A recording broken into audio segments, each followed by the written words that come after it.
So I began my coverage of Ted Bundy as a young reporter in Miami. I was in a secondary role covering his murder trial for the 1978 Chi Omega murders. That was of two sorority sisters and also attacking three other young women that same night in Tallahassee.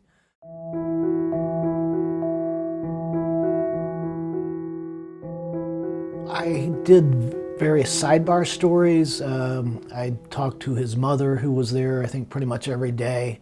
And one of the more interesting stories I did was these teenage girls and young women who were often in the audience every day in the courtroom, sort of mesmerized by Bundy, who was dapper and handsome and kind of self-assured, bordering on cockiness, good-looking guy.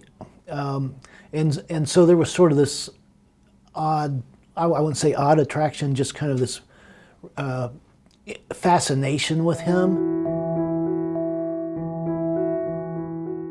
3 days after he was convicted, I got a interview in the jail with him. That was really the only time I talked to him directly. You know, at the end of the interview, kind of left with that same perplexed feeling so many people had with him.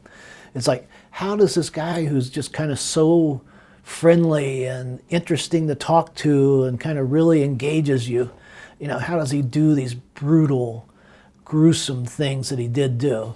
And I think that's one of the reasons, it's very hard to resolve that. And that's one of the reasons why he remains so fascinating and is subject of books and movies today. His execution finally came January 24th, 1989, and we had a Jacksonville correspondent, Ron Word, who witnessed the execution. He was the one who normally witnessed the Florida executions. I was outside covering this circus-like atmosphere, and there were fields outside the prison where spectators, there were both usually pro and anti-death penalty demonstrations.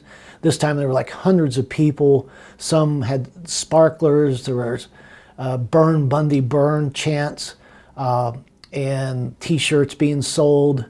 And then when it was over and the hearse came by with carrying his remains, there was a lot of cheering.